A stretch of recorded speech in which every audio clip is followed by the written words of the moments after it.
C'était il y a quelques heures à peine, tu as deux employés de l'ambassade d'Israël à Washington qui se sont fait descendre devant le musée juif. C'était ce 21 mai 2025. Et l'assaillant l'a fait en hurlant Free Palestine. Bon, alors, selon l'angle où tu te mets, il est peut-être évident qu'on a affaire à un acte antisémite, cela semble clair. Et c'est un acte qui glace le sang, en tout cas le mien, vous me connaissez. Je suis un être sensible, très sensible même. Et là, t'as Éric Coquerel, député de la France Insoumise, président de la commission des finances, c'est pas rien, qui est invité sur le plateau d'RTL et qui trouve le moyen de détourner le drame. Au lieu de condamner fermement, il appelle à l'arrêt du génocide en cours à Gaza, liant directement l'attaque à la situation humanitaire là-bas. Le CRIF, cela va sans dire, par la voix de son représentant Yonatan Arfi, n'y va pas par quatre chemins. Coquerel cultive l'antisémitisme. Alors, entre une gauche qui joue les équilibristes sur un fil antisémite et un CRIF qui dégaine l'accusation comme un revolver, ce drame révèle peut-être une France fracturée, oui. En tout cas, moi, j'évoque l'idée. Et maintenant, selon les petites phrases sur les réseaux sociaux, sur les plateaux télé, chaque mot devient une véritable grenade. On ne peut plus parler, on ne peut plus rien dire, comme certains disaient il y a quelques années. Alors, on va faire un retour, eh bien, c'est pas un rodéo urbain, hein. On va faire un retour sur un dérapage, et tout ça, je vous le dis, sent un petit peu la poudre, et ça peut pas bien finir, hein, comme à chaque fois. Le club de l'actu, c'est sur Actu. Regarde les vidéos, tout devient plus fou. De ton avis et comment c'est cool. Chaque like, chaque abon, t'es pas seul dans la foule. Bon, je vous pardonnerai si vous êtes au fond d'une grotte, si vous ne regardez pas l'actualité, ni les internets et compagnie, mais ce 21 mai 2025, à Washington, eh bien, cette ville, cette capitale d'un grand État a été secouée par une attaque des plus ciblées. Deux employés de l'ambassade d'Israël se sont fait exécuter à l'extérieur du musée juif, un lieu très symbolique. L'assaillant, dont l'identité reste floue, ah oui, en tout cas selon les sources que j'ai pu consulter, aurait crié « Free Palestine » en ouvrant le feu, pan. Selon Yonatan Arfi, le président du CRIF, pour lui c'est limpide. Viser un musée juif et tuer deux personnes en hurlant Free Palestine, c'est la prolongation des attaques antisémites du 7 octobre. Le contexte international est tendu. Après une trêve de quelques semaines, allez, pratiquement 2 mois, oui, 2 mois, eh bien, l'armée israélienne a repris son offensive à Gaza. Oui, boum les bombes, ravageant encore plus un territoire déjà exsangue. Mais l'attaque de Washington n'a rien pourtant d'un acte de résistance. C'est un crime antisémite, point barre. En tout cas, c'est l'argumentaire du président du CRIF. Eh oui, alors là, t'as notre beau Coquerel. Alors comment il s'appelle? Éric? Fabien, Raymond, enfin je ne sais plus. De toute façon, moi je l'appelle pas, je le siffle. Donc il était invité, Eric, sur le plateau de RTL quelques heures après, le lendemain, et celui-ci, s'est pas contenté de condamner l'attaque et d'exprimer somme toute sa solidarité, non.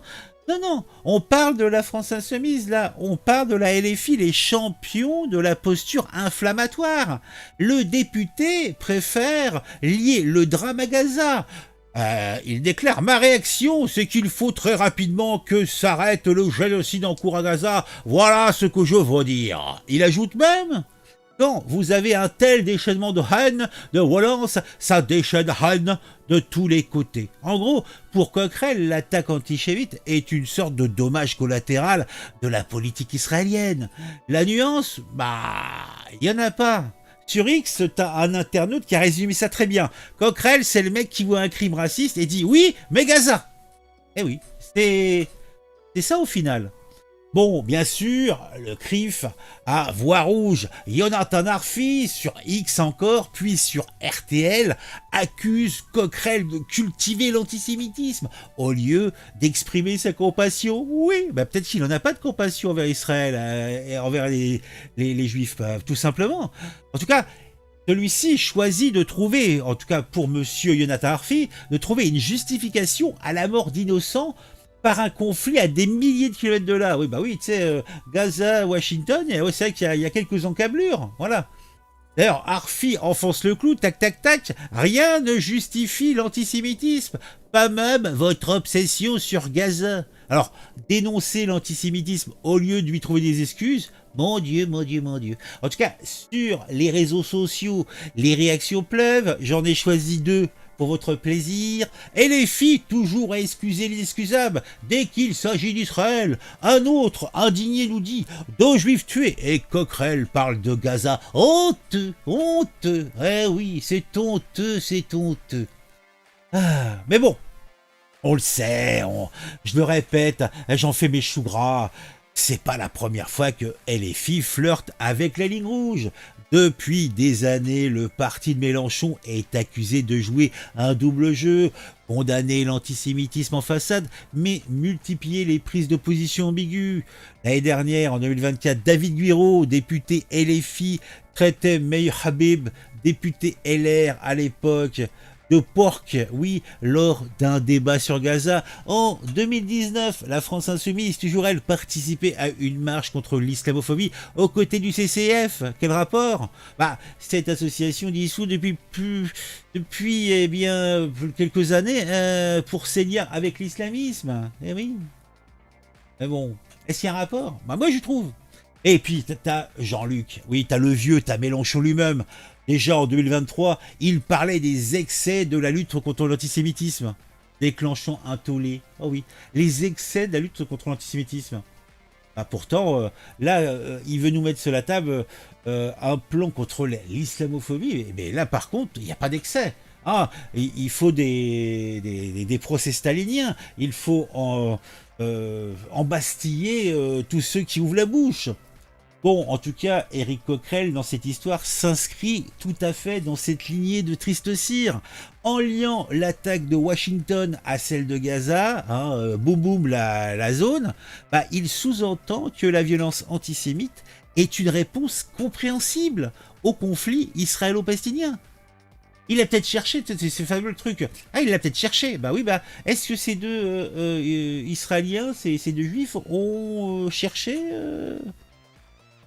Alors, là encore, je vais prendre et citer des gens qui déclarent en ligne pour LFI, si un juif se fait tuer, c'est la faute de Netanyahou.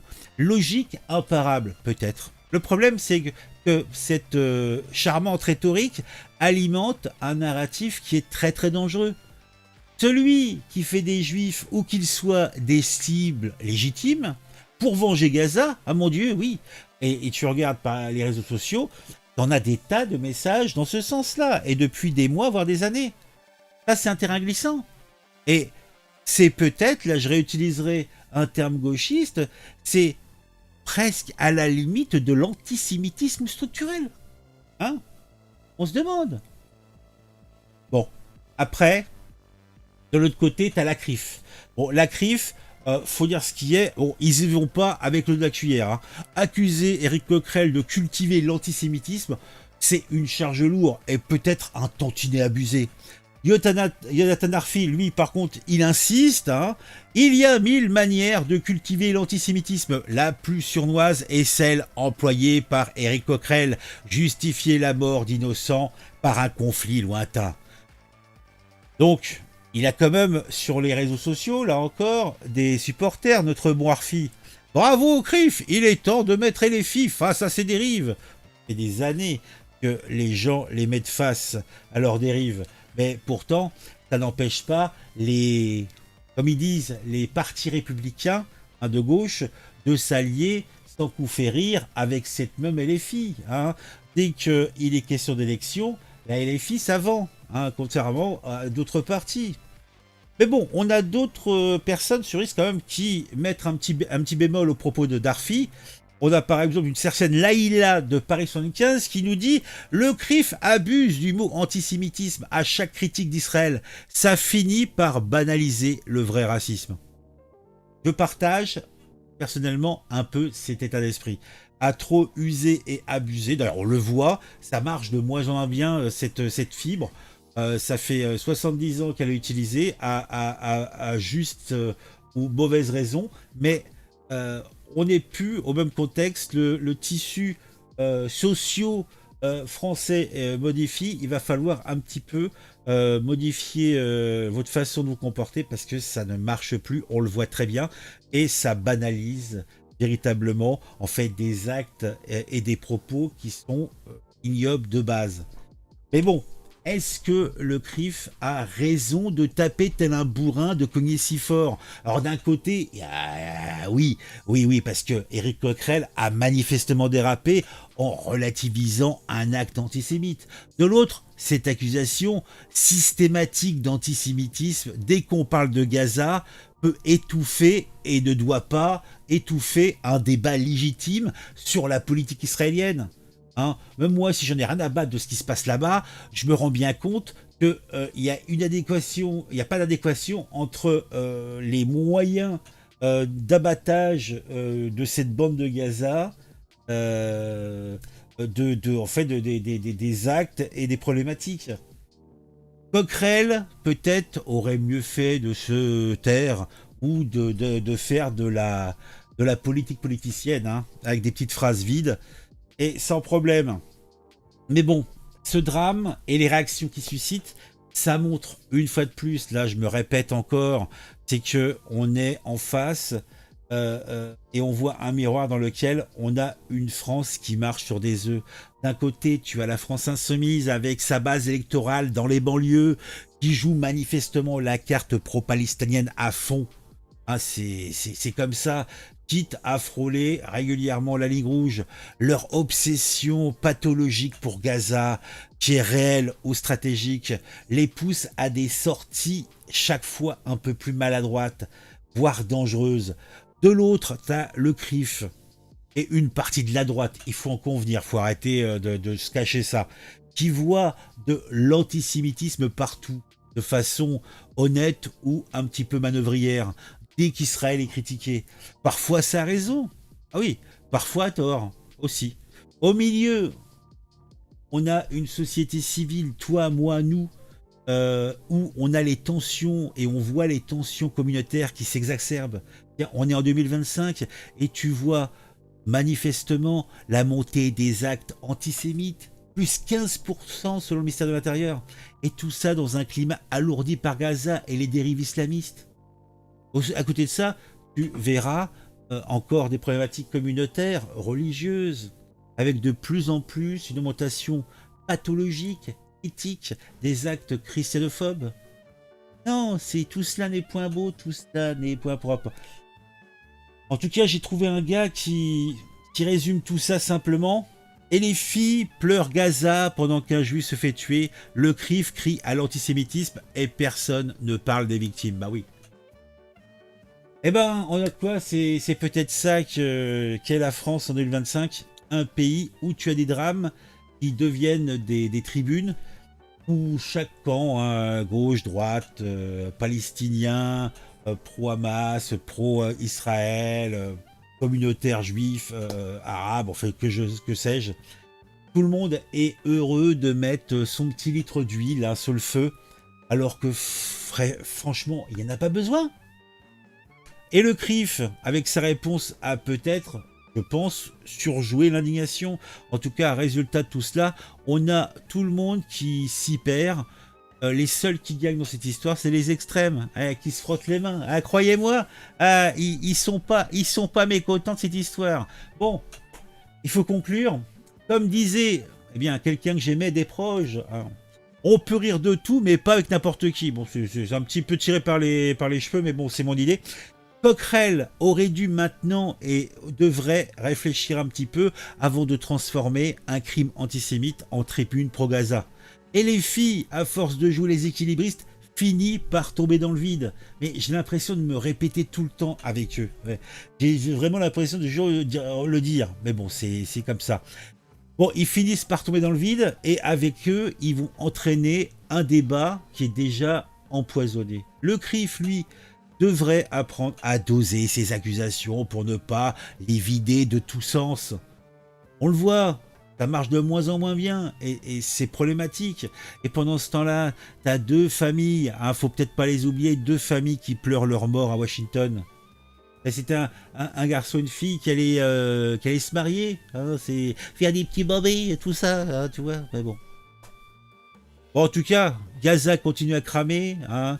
Les papas, les mamans, ils crament avec les murs, hein, c'est plaisant, c'est rigolard, hein. Vous voyez, donc il n'y a que de la souffrance. En tout cas, bravo à tous, hein, c'est un beau spectacle. Merci.